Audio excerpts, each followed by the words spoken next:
Assalamualaikum warahmatullahi wabarakatuh. Alhamdulillahi rabbil alamin. Wassalatu wassalamu ala ashrafil anbiya wal mursalin wa ala alihi wa sahbihi ajma'in. Rabbi shrah li sadri wa yassir li amri wahlul 'uqdatam min lisani yafqahu qawli. Pada pagi ini kita cuba baca kitab Minhajul Abidin karangan Imam Al-Ghazali bab muqaddimah. Kaum muslimin yang budiman, semoga Allah memberi kita kebahagiaan dan keredaannya. Sesungguhnya ibadah ada hasil daripada ilmu, faedah dari amal, berkat usaha hamba-hamba Allah yang rajin, barang berharga daripada para awliya, jalan yang ditempuh oleh orang-orang yang bertakwa, bahagia untuk mereka yang mulia, tujuan daripada orang-orang yang berhemah, syiar dari golongan terhormat, perkataan orang-orang yang berani berkata jujur, pilihan orang-orang yang waspada dan merupakan jalan menuju surga. Firman Allah SWT, wa ana rabbukum fa'budun, dan akulah Tuhan kamu, maka sembahlah kamu akan daku. Surah Al-Anbiya ayat 92. Dan firman Allah Ta'ala lagi, inna haza kana lakum jazaan wa kana sa'yukum mashkura. Serta dikatakan kepada mereka, sesungguhnya segala pemberian ini adalah untuk kamu sebagai balasan dan adalah usaha amal kamu di dunia dahulu diterima dan dihargai oleh Allah SWT. Surah Al-Insan ayat 22. Masalah ibadah memang menjadi bahan pemikiran dari awal hingga akhir tujuannya dan sangat dicita-citakan oleh penganut yang muslimin.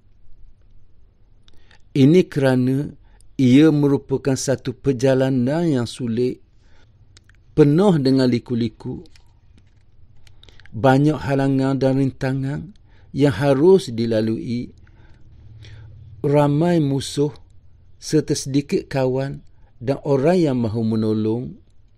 Demikianlah kenyataannya, sebab ibadah adalah jalan menuju surga sesuai dengan sabda Rasulullah sallallahu alaihi wasallam.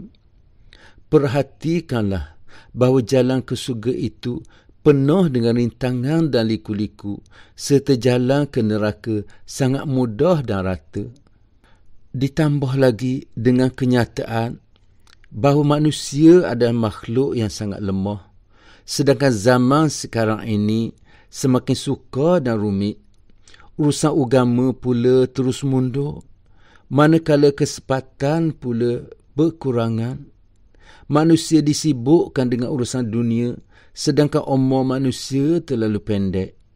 Allah SWT adalah penguji yang amat teliti, memandangkan kematian semakin dekat. Manakala perjalanan yang harus ditempuh sangat panjang, maka satu-satunya bekal yang ada adalah taat. Waktu yang berlalu tidak akan kembali lagi. Jadi beruntung dan berbahagialah orang-orang yang taat. Sebaliknya, rugi dan celakalah ke atas mereka yang enggan taat kepada perintah Allah SWT. Memikirkan masalah yang sulit dan risiko besar yang dihadapi, maka jalan ini jarang ditempuh manusia.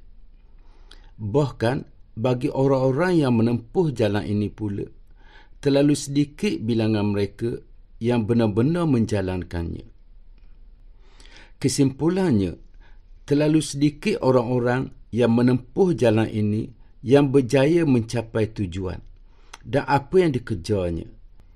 Maka mereka yang berhasil itu adalah orang-orang mulia yang menjadi pilihan Allah SWT untuk makrifat dan mahabbah kepadanya. Allah juga memelihara dan beri taufik kepada mereka dengan keredaannya. Harapan kita, semoga Allah SWT meletakkan kita semua bersama golongan orang-orang yang beruntung dan memperoleh rahmat-Nya. Memandangkan sedemikian rupanya jalan menuju ke arahnya, maka kami pun merenung dan berfikir panjang tentang bagaimanakah cara terbaik untuk menempuhnya dan apakah sarana yang diperlukan. Mudah-mudahan dengan ilmu dan amal serta taufik ilahi, seseorang dapat menempuhnya dengan selamat dan tidak terhenti atau terpedaya dengan rintangan yang ada, sehingga termasuk dalam golongan orang-orang yang binasa. Na'udzubillah. Oleh sebab itu, kami berusaha menyusun beberapa buah buku tentang jalan menuju ke arahnya dan cara menempuhnya. Di antaranya ialah Qat'iyat, Al-Qurbah dan sebagainya. Akan tetapi kitab-kitab tersebut membuat perbahasan yang terlalu halus dan mendalam sehingga sukar difahami oleh pembaca atau masyarakat awam. Akibat di masalah ini, buku-buku tersebut telah mendapat kritikan dan cemahan dari para pembaca. Perkara ini bukanlah sesuatu yang mengherankan, sebab tiada satu kitab pun yang lebih baik dan lebih mulia jika dibanding dengan Al-Quran. Tetapi apa yang mengherankan adalah Al-Quran yang juga tidak luput dari makian dan celaan orang-orang yang enggan menerimanya.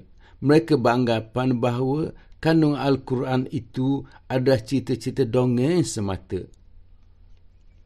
Oleh sebab itu, penyusun berdoa kepada Allah SWT agar diberi petunjuk hingga dapat menyusun sebuah buku yang sesuai untuk mereka. Sekiranya Allah mengkabulkan doa penyusun, dapatlah penyusun menulis sebuah kitab dengan susunan yang baik, padat dan menarik. Kitab dimaksudkan ialah kitab Minhajul Abidin yang disajikan dalam buku ini. Sekianlah, wabillahi taufiq wal hidayah. Wassalamualaikum warahmatullahi wabarakatuh.